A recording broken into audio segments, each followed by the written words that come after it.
Okay,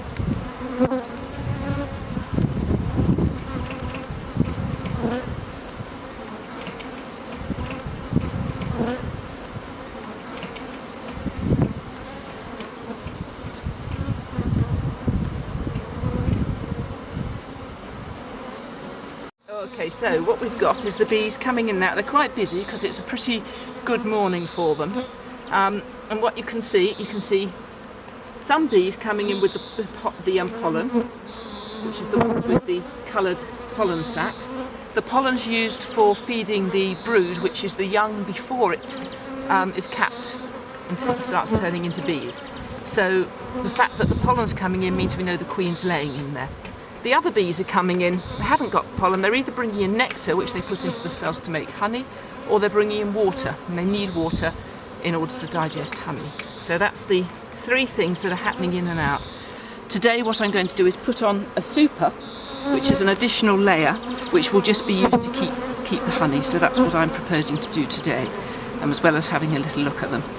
I'll just get the smoker going, because the smoker controls their temper, to an extent. Just giving them a bit of smoke in order to confuse them a bit so they don't organise themselves to attack me.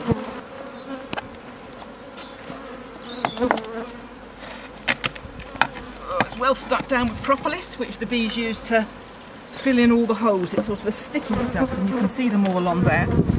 They're bringing in, it's a very yellow wax that they're forming, and I think it's because they're using dandelions at the moment. A lot of dandelions in the field out there.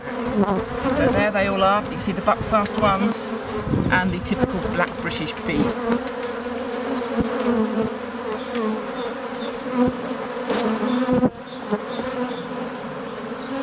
Some hives the bees just sit on the frames, but with this hive I'm afraid they don't.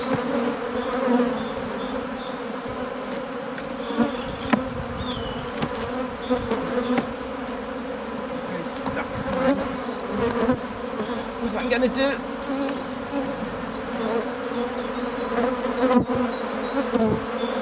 have a quick look and see if I can see the queen on this frame. There's brood.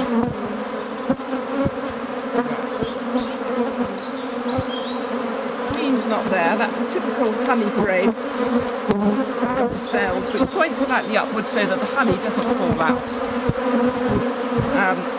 There's some capped honey there. There's some honey that's just been put in there. On the other side,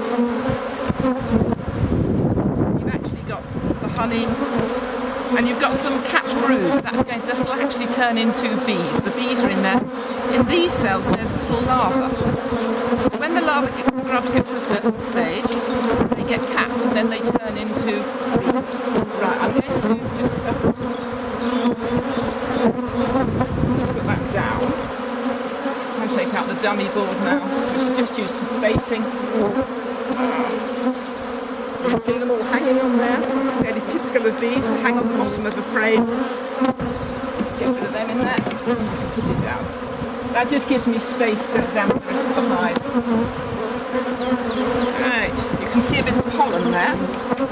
You've got the brood, you've got the pollen, then you've got the honey stores. In here is where the brood's hatched out, because she'll start laying in the centre, then she lays to the outside, so the earlier laying will hatch out and it will still be capped in the middle. This is still waiting to emerge. She'll then go back and she'll lay in the centre again.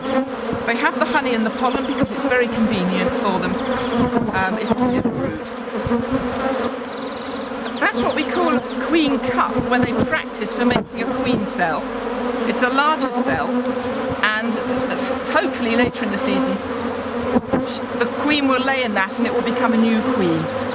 I'm hoping I don't find any more queen cells today, essentially. A couple of queen cups, but they're empty, which is fine, they're just practicing. So she's not ready to swarm. Thank goodness. This brood is female brood, worker brood. This is actually the male brood, the drone brood. It stands out more. The drones are bigger bees. You can't see any at the moment. It's probably slightly early in the season for there to be many of them. There's the queen. You might just be able to... There she is with the yellow spot. You just get her. She's a lot bigger, a lot longer. She's actually quite a nice looking queen, and the way they're behaving today, I might actually be keeping her. She seems to have calmed down a lot, and there she is whizzing around, wanting probably to get out of life. A couple more of these incipient, these practice queen cups. Right, let's pop you back before you fall off. And this lovely yellow dandelion wax. Okay, so I'll just take up the last 2 grapes. These will just be food. I'll explain that in a minute. So lots of honey. That's what I'm going to put an additional chamber on. Additional super as well.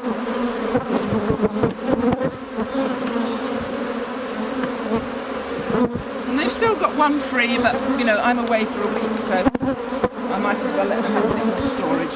What I'm going to do, I'm going to bring these back into the position they were in originally, because the combs are all made to fit, so you really need to put them back in the same order. There's a bit of brood on that one actually. Right, in that case. What I'm going to do now is put a queen excluder on top, which will stop the queen getting up into the honey stores. The reason being that I don't particularly want eggs in the honey I'm going to extract. So I keep her down below. She can't get through this excluder. The holes are too small.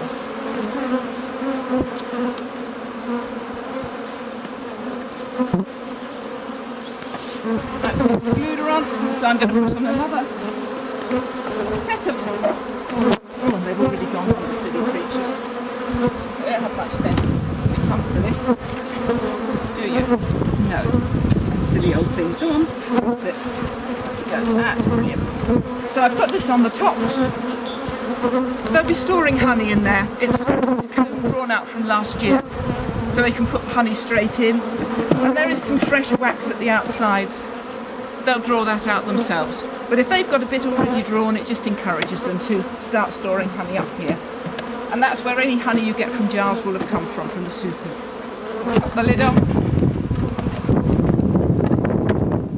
And they should be a lot happier. Got extra storage.